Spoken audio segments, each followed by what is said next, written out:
Assalamualaikum warahmatullahi wabarakatuh. Koneksi antar materi modul 3.1 pengambilan keputusan sebagai pemimpin pembelajaran oleh Sitiah Anurhasanah CGP Angkatan 2 Kabupaten Majalengka.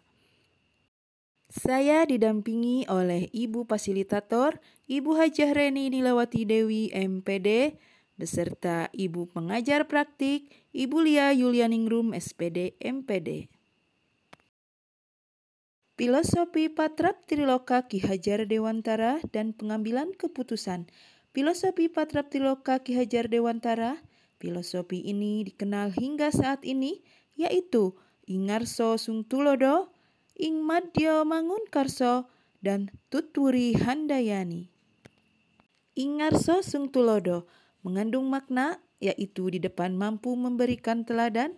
Seorang guru sebagai pemimpin pembelajaran dalam mengambil keputusan sebaiknya penuh analisis dan berbagai pertimbangan.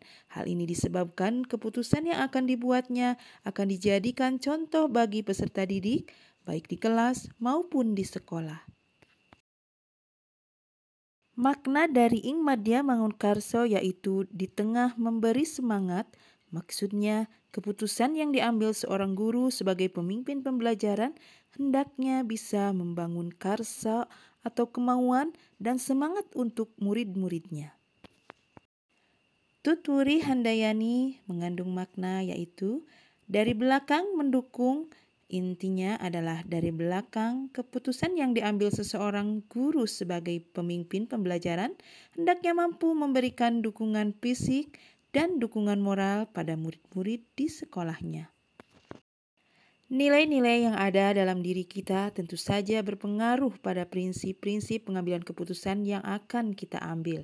Ketika seorang guru telah kehilangan idealismenya dan mengutamakan kepentingan pribadi, atau seorang guru sudah tidak lagi menerapkan nilai kejujuran dan tanggung jawab dalam kesehariannya, maka dalam pengambilan keputusan bukan tidak mungkin seorang pemimpin pembelajaran, guru lebih mengutamakan kepentingan pribadinya dibanding dengan tanggung jawabnya sebagai guru.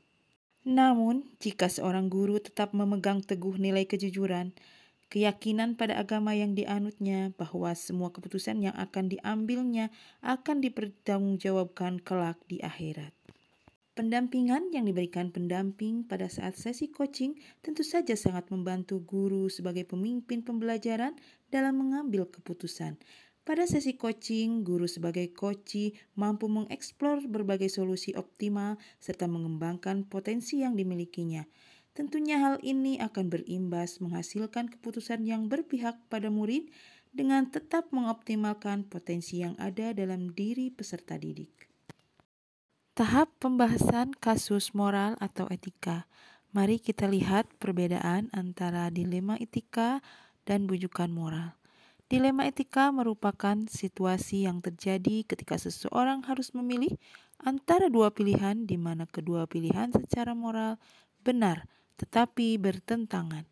Sedangkan bujukan moral merupakan situasi yang terjadi ketika seseorang harus membuat keputusan antara benar atau salah. Sebelum mengenal paradigma, prinsip resolusi dan 9 langkah, sebelumnya pembahasan kasus itu lebih menekankan pada nilai-nilai yang ada pada diri pendidik, serta pembahasan hanya menurut keyakinan dan intuisi yang ada pada lingkungan. Pengambilan keputusan yang tepat pertama dilihat dari paradigma dilema yang terdiri dari individu lawan masyarakat, rasa keadilan lawan rasa kasihan, kebenaran lawan rasa kesetiaan, dan jangka pendek lawan jangka panjang. Yang kedua yaitu prinsip resolusi yang terdiri dari berpikir berbasis hasil akhir, berpikir berbasis peraturan, dan berpikir berbasis rasa peduli. Tiga yaitu 9 langkah pengambilan dan pengujian keputusan. Yang pertama, mengenali bahwa ada nilai-nilai yang saling bertentangan. Yang kedua, menentukan siapa yang terlibat dalam situasi ini. Yang ketiga, kumpulkan fakta-fakta yang relevan dalam situasi ini.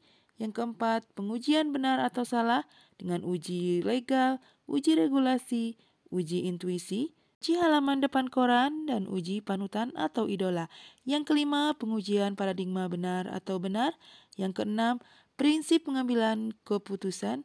Yang ketujuh, investigasi opsi trilema. Yang kedelapan, buat keputusan. Dan yang kesembilan, lagi keputusan dan refleksikan.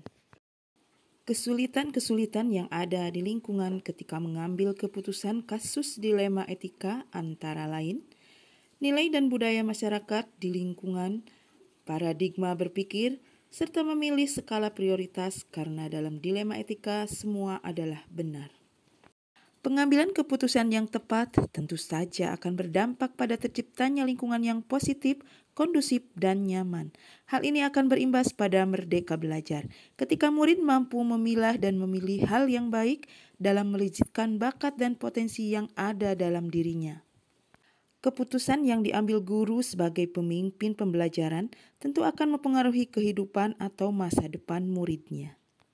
Guru di kelas mengajarkan berhitung pada muridnya itu memang hebat, tetapi saat guru mengajarkan anak untuk mengerti apa yang berharga dan utama adalah yang terbaik. Mengajarkan berhitung memang membutuhkan waktu, tapi mengajarkan mengerti yang utama dan berharga membutuhkan keteladanan, proses, dan pembiasaan yang akan menjadi budaya. Kesimpulan, guru sebagai pengambil keputusan mempunyai peran sentral dalam mengajar dan mendidik. Guru sebagai among menuntun segala kodrat yang dimiliki anak dan mampu melejitkan potensinya, terutama dari budi pekerti.